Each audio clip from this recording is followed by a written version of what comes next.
এক বাসের সঙ্গে মোটরসাইকেলে ভয়াবহ মুখোমুখি সংঘর্ষে আহত এক ব্যক্তি।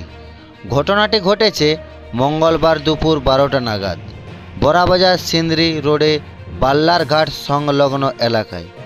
খবর সূত্রে জানা যায়, গাড়িটির গতি নিয়ন্ত্রণ করতে না পারায় এই ঘটনা ঘটেছে বলে মনে করা হয়।